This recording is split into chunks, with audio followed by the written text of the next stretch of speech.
Welcome to HeartMind-ify. Before we start the show, just a reminder to share, rate, and subscribe to this podcast wherever you're listening to it. And please give us a 5-star rating. It helps us beat the big tech algorithms. I'm John Izzy. Change can be difficult for a lot of us, but when we understand what makes us tick, we develop a better understanding of who we are and begin a journey of discovering our best self. Join me for a free session at johnizzy.com. And I'm Kim Cordy, creator of the Emotion Chef Framework, an emotion management tool. Thoughts drive emotions, and emotions drive thoughts, but it's our emotions that drive our decisions and behaviors. Find out more at kimcordy.com. Sit back, relax, and enjoy the show.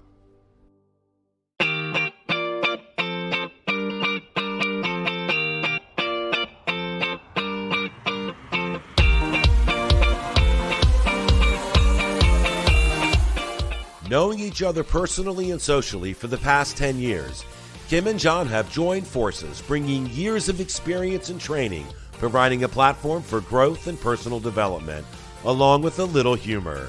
John is the heart, Kim is the mind, and together they are HeartMind-ify.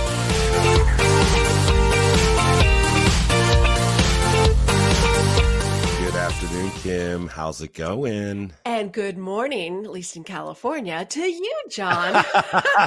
Yes, this is true. This is true. I haven't quite made it to afternoon yet. It is late morning. How are you? You know, I'm doing okay. It's been an interesting week watching TV and listening to all the commentary that's going on at the RNC. The weather's been really nice. Now that the hurricane has happened, I think our weekend's going to be pretty wet. But, interesting. It's been a good week. It has been a good week. Well, your weekend may be wet, but it's not as wet as Louisiana. Honest to God, those poor people down there, just know that my prayers are with you all. That's just a horrible, horrible devastation. Just awful.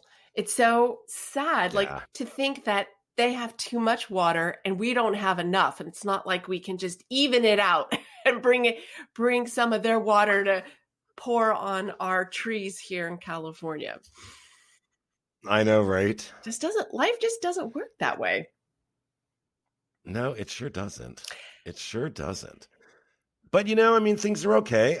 Busy doing some stuff, trying to get a promo schedule done this week and get ready for a Labor Day week promo for the site. So that's kind of exciting. Wait, Labor Day's this weekend? Not this weekend, but it's next weekend. It's the 7th. I didn't even think about that. Yeah.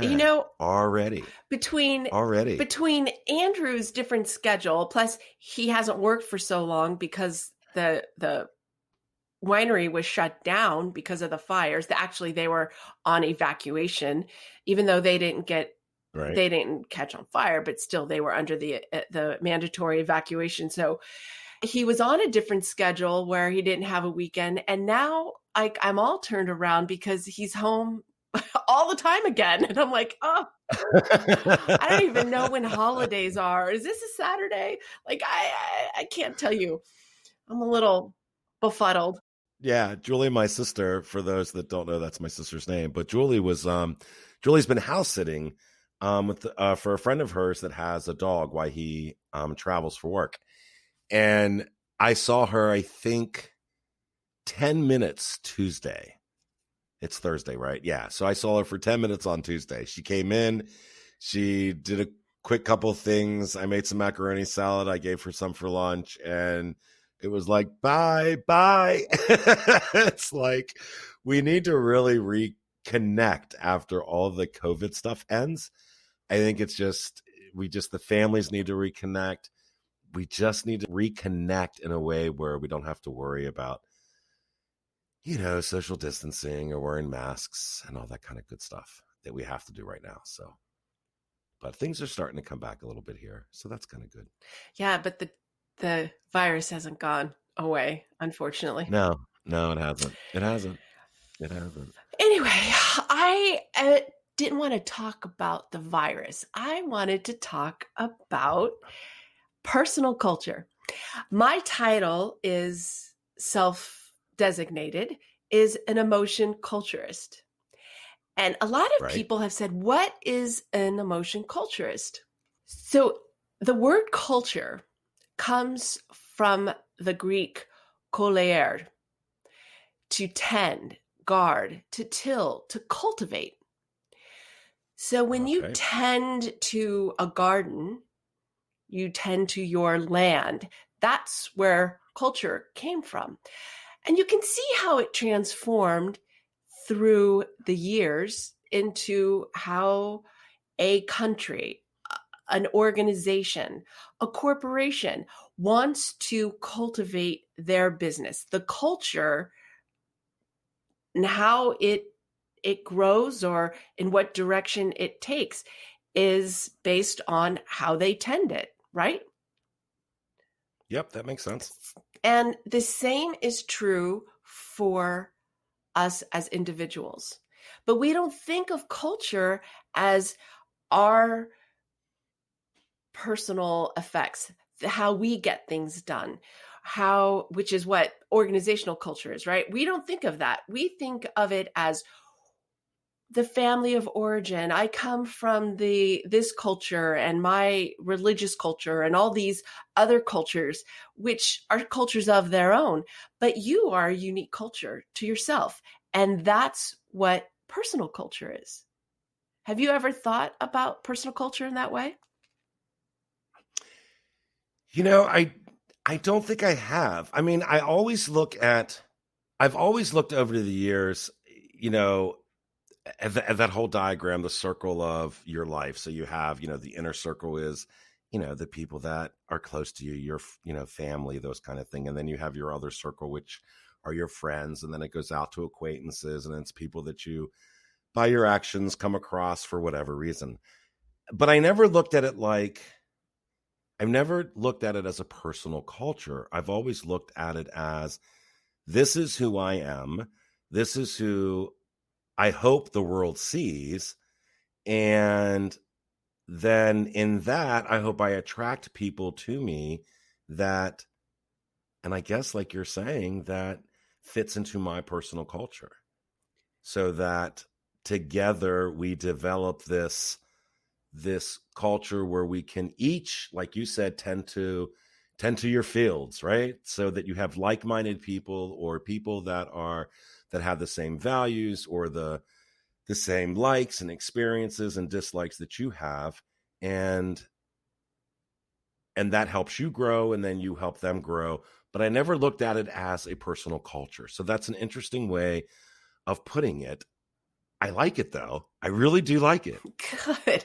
So I'm just going to take it a little step further. So stay with me, because All right, go I'm ahead. going to get to the point where we talk about emotion culture, because there was Okay. a article that came out in 2015 in Harvard Business Review, HBR, and it talked about emotion culture and how, because it's focused on corporations, right? Mm-hmm. It's business related.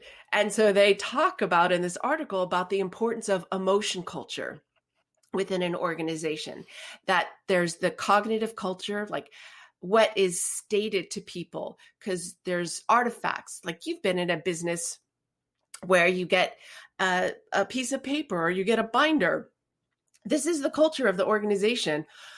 Or you see, think big, live large, like, I don't know, whatever is on the walls that's given you the cognitive piece of how they want to be presented to the organization, how they want the organization to run, and how they want the world to see the organization.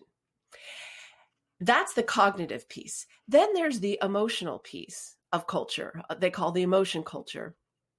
And that's how people feel about what's going on, how the activities make people feel. So when you are not in alignment, your cognitive and emotional culture, so you say one thing and yet something else is happening, it creates problems within the organization.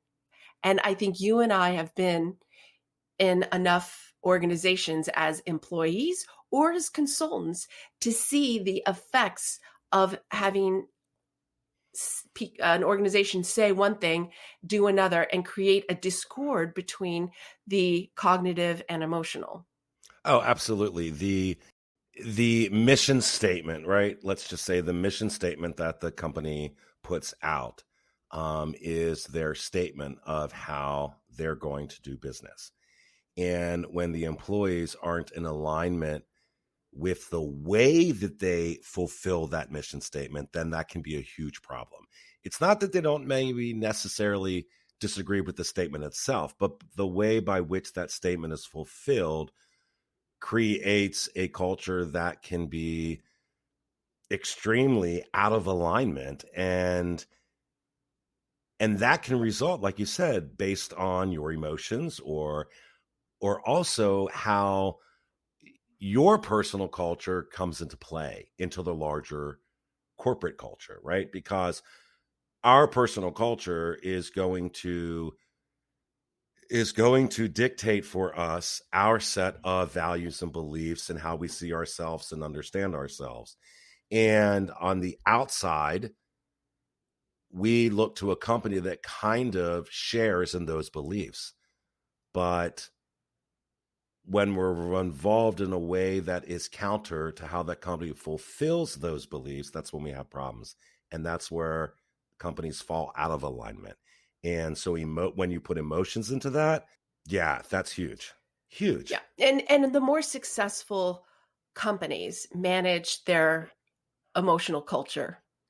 And that was the point of the article.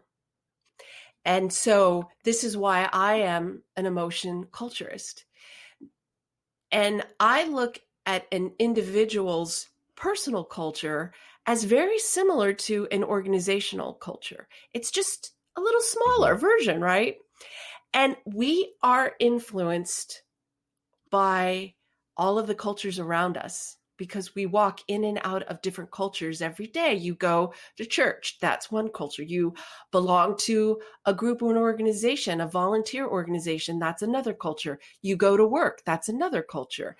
And so you are influenced by all of these cultures. And yet, do you even know really like what your culture is? Or if your cognitive culture is not aligned with your emotional culture, and that's where the emotion chef kind of comes into play. Because every company, every organization has a value statement. A good company would have a value statement. Right. And so when we have our own personal value statement, it helps to increase our emotional intelligence. We are going to know what we want. And when the value statement that I help people produce is going to also tell you what you don't want. And when you know what you want and you know what you don't want, it gives you all kinds of things. It gives you boundaries. It gives you the ability to communicate this because you know what it is. And I'm not saying like you walk into your organization and say, this is my culture, so I'm not going to do this. And maybe you do. But the point is that you understand who you are, and where you're not in alignment, your value statement, which is your cognitive culture and your emotional culture. Does that make sense? Just like you can be messed up as a company, you can be messed up Yeah. as a person. And you bring that with you to work every day. So if you're in alignment, your culture is strong, and you go in strong into every culture that you exist, which includes your family, right? Oh, absolutely. Absolutely. So let me ask you a question. Do you think that today's corporations, for the most part, are starting to introduce, let's call it an emotional awareness of their employees and how that has an impact on the larger mission of that company? Like, do you think that's something that companies are finding worth in exploring that concept? Or do you think they're still fighting with bottom line? Definitely, because I read all over the place people talking about emotion culture. And I know a guy out of New Zealand who creates this emotional culture deck to help people talk about their emotions. Oh, that's Yeah, interesting. he uses a deck where you know me, I like to get down to the subconscious, and there's an Yes, actual. yes, yes.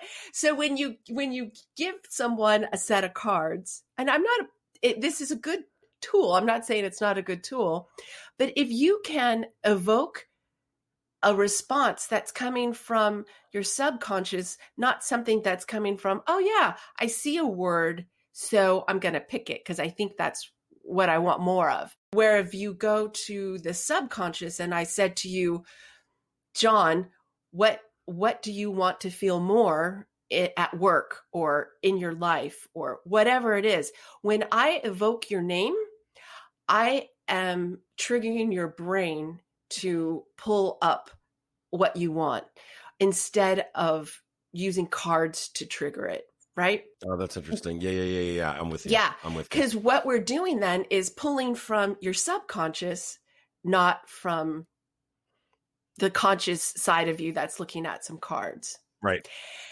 Right. So it has more depth It does go a and more little meaning. deeper. And then after you get what you want more of, then you look at what you want less of. And if you have 10 things that you want more of and 5 that you want less of, which is typically the max, the way that I learned how to do this would be no more than 10, no more than 5 of what you want, 10 what you want, and 5 what you don't want, and understand what it is you need to have happen that you feel what you want or don't want. That builds your value statement, right? That builds that cognition, and you start to see the conflict. I'll just give you an example. This woman Okay. I had as a one-on-one client, which I don't do anymore, but when I was doing this one-on-one, I would go through this process with a person, and she wanted for her business to be more successful. And then when we got to the what she wanted less of, she realized that her guilt over going to school to become a pharmacist and not following through with it was keeping her from moving forward in her business. And yet that guilt was completely unnecessary. Her parents weren't upset. Like there was no problem there. Mm. It was her. So when she was able to see that what she wanted less of was something she could get rid of, she got rid of it and moved forward and got more of what she wanted. So we find in our lives sometimes that we are the ones who are keeping us from getting what we want while we blame others around us, maybe even our employer. Yeah, that's good, Kim. And the first thing that came to mind as you were talking was a Facebook post of a friend that I saw the other day. It was the same kind of concept. He said that he wished certain things in his life would stop. He wanted to stop attracting the same type of people who don't care about him in the way that he wants them to. He was wondering why he falls into the same patterns over and over again. And he went on with a huge list of things that he wants less of, to use this terminology. So my question to him was this: well, what is it that you want more of? And the reason I asked him that was because if he doesn't know what he wants, then he's going to keep attracting the same things that he wants less of, because he's doing nothing to attract what he wants. This type of behavior sets us up for failure because we don't take the time to put in the work and the steps to really discover what we want more of. And on a side note, I think corporations fall into the same problem on a larger scale, meaning the company knows what they want less of, but they are unclear on what they want more of, so they fall into the same trap.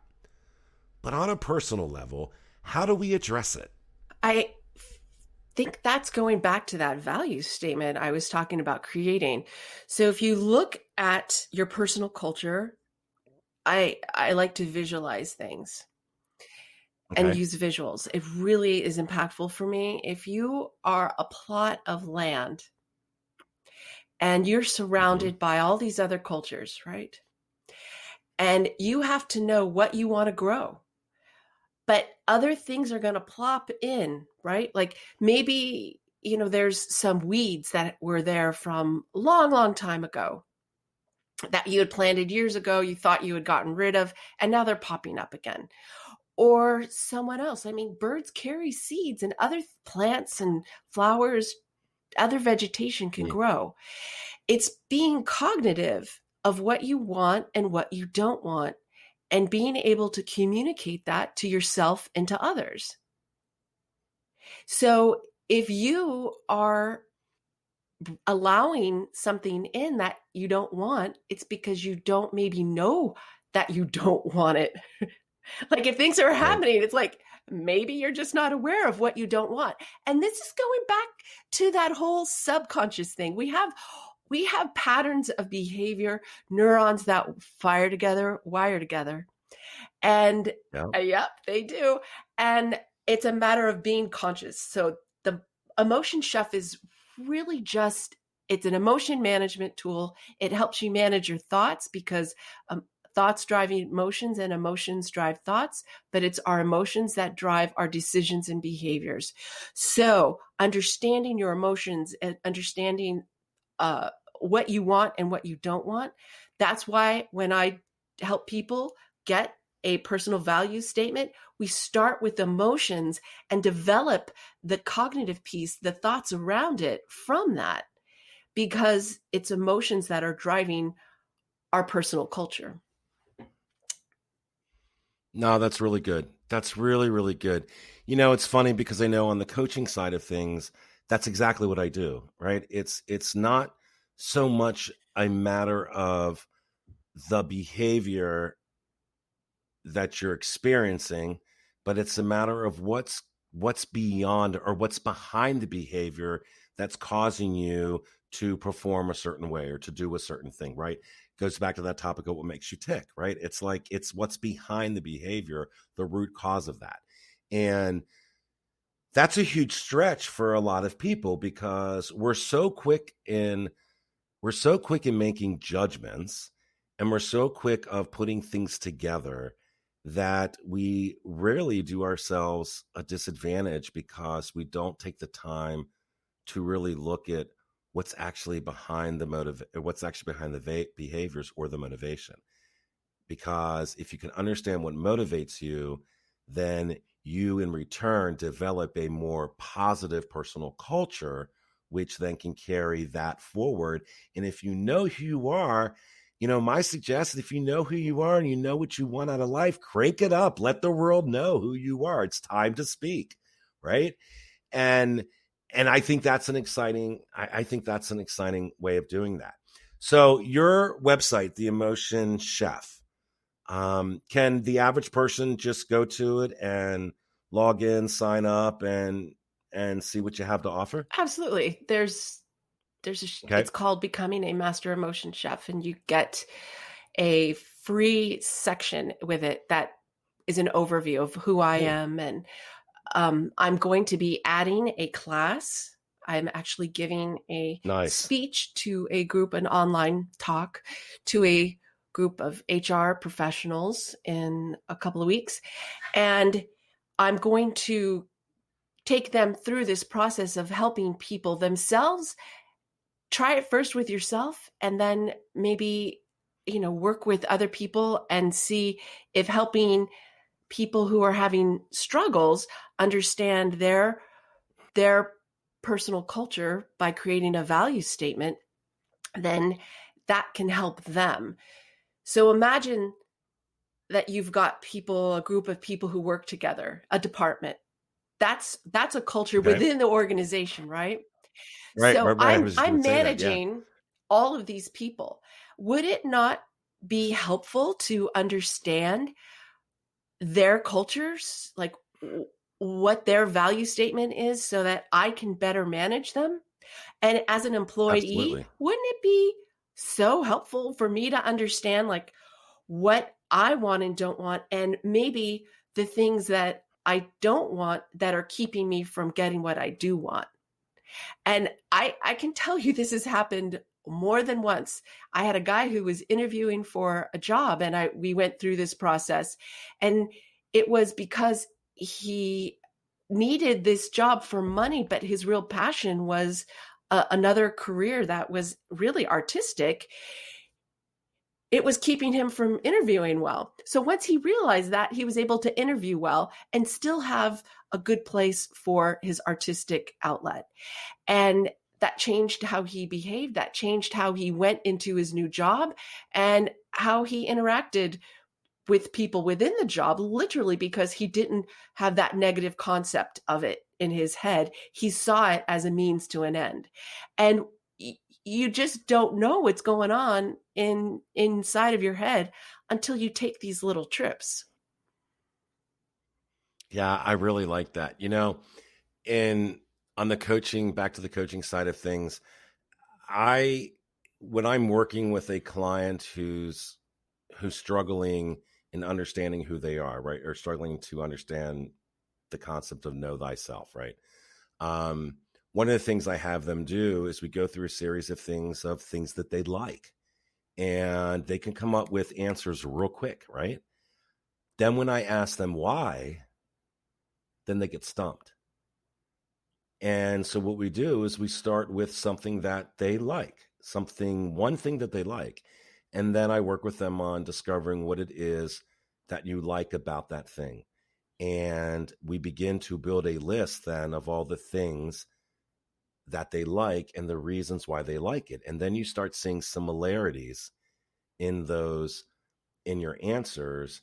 And then you begin to start attracting other things or new things based on the reasons why you like something else. So it's it's just coming to the understanding of who you are, what that means, and then being able to express that to yourself and in turn expressing it to the world, which just sets you up for success instead of failure. Yeah, yes.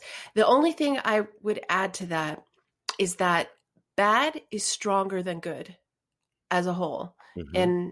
In our brain, it's a protective mechanism. And when we are faced with situations of things we like I said before, sometimes these negative thoughts that we have in our head that may have served a purpose at one time and no longer do keep us from getting the things we like. So that's why I focus also on looking at what we don't want, because Yep. that actually, even though it could be a smaller list, could be more powerful. Absolutely. And I agree with you. And I left that out, but we do a lot of that too, because I think it it it it's like putting up red cones on a street. And I look at those red cones as the things in life that you do not like. But what those cones do is they help you direct yourself down the road too. So as you remove those cones, you're giving yourself more options to get down the street. So I use that as well during the process. And I agree with you 100%. I think this is really interesting. This is really good. And I want everyone to know that I have been to theemotionchef.com and I have taken a free test and I love it, love it, love it.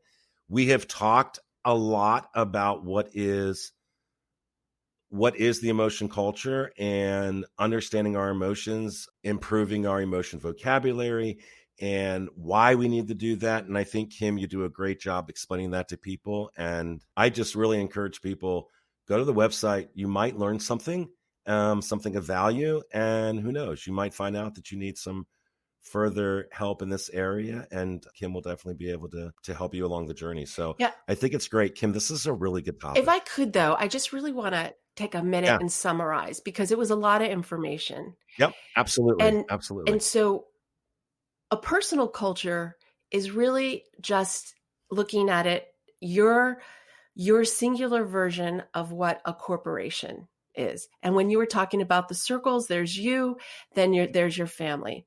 So, and then there's your friends, and then there's your coworkers, and then there's all of Mhm. the larger people, organizational cultures that are a little bit dictating how you behave within those cultures.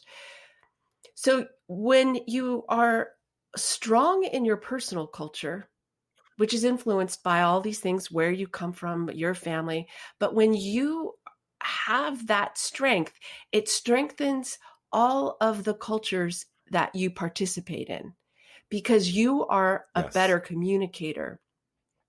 The emotion side is the driver of our behaviors and decisions, and thoughts do impact our emotions, but more often than not, our emotions impact our thoughts, which is why I do the Emotion Chef. But realizing that, having a statement of your values and understanding the cognitive drivers to how you feel today can help you improve your personal culture, because culture is just how you get things done. And there's various things that come with that. Like I said, an organization could have something written. You could write something up, but it's how you get things done. And then that extends into every relationship that you have. This is why I feel so strongly about personal culture and why I promote it and mostly promote emotion culture. Yeah, I really like this. This is really good stuff. Thanks, John. Thank you so much. Thank you for letting me share today. Absolutely. Thanks for taking the time, because I think it's so important. And as you were going through the summarization of things, one of the things that came to mind is, wouldn't it be interesting to have a guest on and you and I help them discover their values and really go through an exercise with them, 30-minute exercise, and helping them discover a value statement for themselves. Well, if any of the listeners want to volunteer. There you go. That's exactly what I was going to say. If any of the listeners want to volunteer for that, shoot Kim and I a message, and we would be happy to talk with you and go through the process. Just so you know, I don't know if I said this already, but I am going to offer an online course, because my site is courses, and I'm developing more courses. And the next course I'm developing is to go through this process. But it's going to be a combination of live with the course.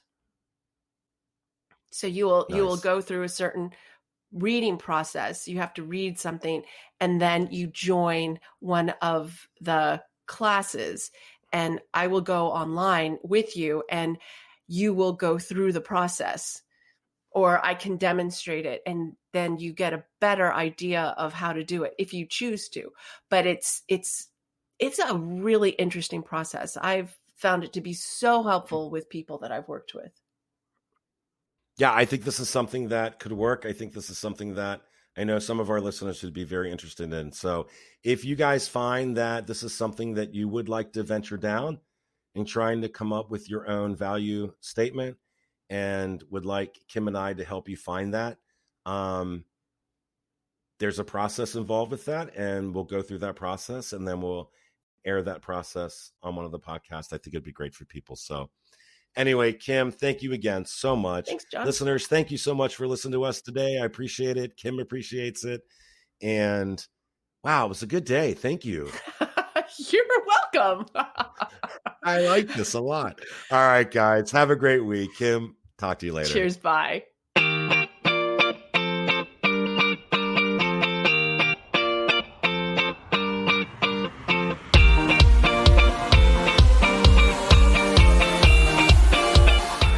New shows are available every Saturday right here on HeartMind-ify.podbean.com or wherever you listen.